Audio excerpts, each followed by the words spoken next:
The two guys copped to please Caroline Ellison and Gary Wang. They flipped like pancakes. They flipped, but it turns out that they actually did engineer a backdoor into FTX, and Alameda has been doing this Wang for years. wrote it.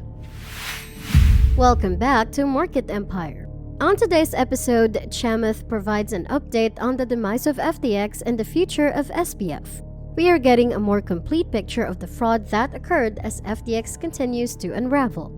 And with Caroline Ellison, the former CEO of Alameda Research, and Gary Wang, the co-founder of FTX, having pleaded guilty to federal charges and acknowledged guilt to violating securities laws, and Sam Bankman-Fried being given a $250 million bond just one day earlier, the collaboration of Ellison and Wang, who admitted actively participating in the company's deception, is expected to be a crucial factor in the prosecution of SBF. They have acknowledged that senior management knew about illegal activity involving the transfer of consumer monies between the two businesses. After the federal government filed accusations against SBF in connection with a large, years-long scheme that supported investors on a house of cards constructed on a foundation of deceit, SBF was apprehended last week in the Bahamas. He is accused with money laundering, conspiracy, wire fraud, and campaign finance offenses, which may result in a 115-year prison sentence. Equity in his parents' Palo Alto, California home was used to secure Bankman-Fried's release, and a long number of conditions were imposed for him to continue to be free while he is accused. Questions regarding the original refusal of bail due to the flight risk that SBF posed are still being asked in light of the timing of his release on bail. Some people think he won't face charges at all or that he'll simply vanish. Will SBF eventually have to face justice for one of the largest financial crimes of our time?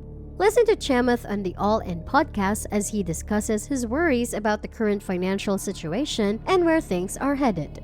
Please remember to like and subscribe if you like the content we produce on this channel. Well, I think, look, given that this is supposed to be the year 2022, I mean, you got to say that, Yes, in 2022 we'll all say SBF. SBF was the winner of this, hands down. Okay, congratulations to SBF. You are consensus worst human being. For this year. I mean, not ever. Only for this year.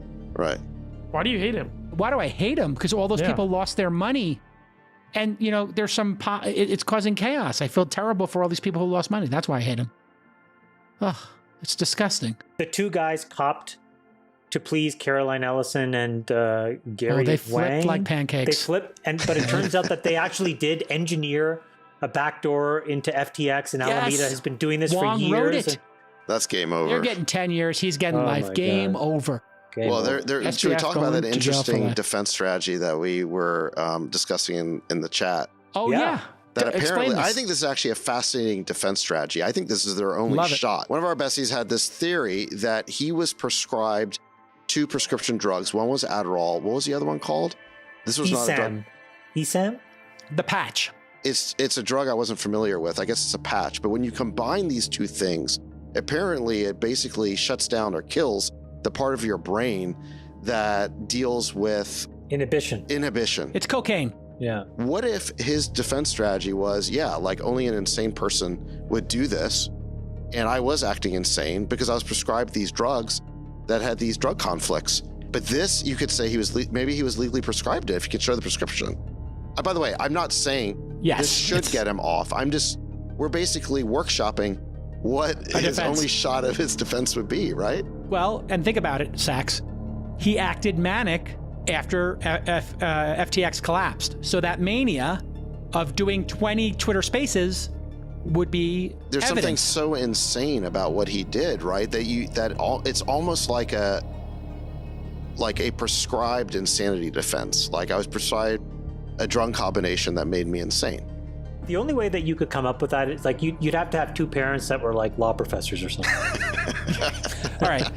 Most loathsome company, FTX what if for me. This is his defense, you know? Yeah, my parents, boo-hoo. No. He'll claim insanity, J. Cal. He'll say... Of course, yeah. And they'll have do we think that his parents aren't going to help his defense? At this point, this kid's got to go away for life. That's it. You think life?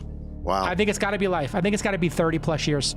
I mean, it's just going to be billions of dollars. What kind of justice system do we have when people go away for 20, 30, 40 years? How many years per billion would you sentence? A decade per billion, at least? Yeah, I mean, just you got to put it 100 proportional. Sachs, don't you think the justice system needs to look at other people who are in jail? What do you guys think the over/under is here? You think it's life? I'll set it at 35 years. I think 30. I'll take the over. I'll take 30. I think 30 this is the is, over. I think this is Madoff I said a good line then. What's yours, Friedberg? I think this is Madoff level. No, I take the over on 30. Yeah, I think I said 35. I think it's going to be multiple hundreds of years sentence. I agree. And he'll be gone for life. Yeah. I think it's going to be life. Jerome Powell and the Fed and their staunch hawkishness on inflation. I think everybody wants all of this to be over, and I think we're definitely in the last few innings of it. But I think what was surprising was how consistent and how hawkish and how bearish Jerome Powell was. Every chance he got, he didn't capitulate or waver from the key message which he was saying from the beginning, which is, we have the tools to fix a broken economy, but we don't have the tools to fix runaway inflation. And so we will raise rates higher than anyone expects and keep them there longer than anybody wants, because on the back end of it, we can fix a few broken bones. But if left unchecked, this could really do a lot of damage. And I think that was an enormous surprise, that all the political pressure in the world, all of the financial capital markets pressure in the world did nothing to change his position. We have record deficits, record debt, and this year we're ending the year by adding another $1.65 trillion of spending that nobody can seemingly account for. It is truly the Christmas tree of Christmas trees in terms of bills. So we have not gotten religion yet around being measured in how we spend money. When we reflect on the past few months, both monetarily and in terms of general financial industry trust, the FTX meltdown was one that threw a shadow over cryptocurrencies and greatly increased worry and apprehension. Recently, Kevin O'Leary has served as one of FTX's frontmen, and it appears that he is just getting more embroiled in the SBF scandal.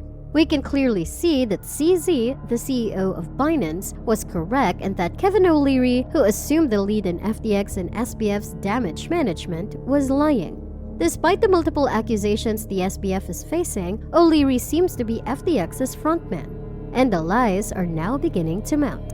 O'Leary's participation in these proceedings possesses a lot of issues, especially considering that he has already received compensation for his spokesperson duties. It raises the question of what arrangement was made in secret to allow him to continue speaking for SBF as well. When attempting to blame the FTX collapse on CZ, the CEO of Binance, for buying their assets back, Kevin O'Leary attracted particular attention to himself. This made regulators and federal officials suspicious because the evidence did not support this claim at all.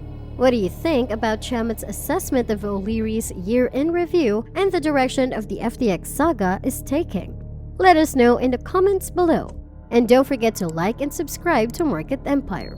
We'll see you in the next video.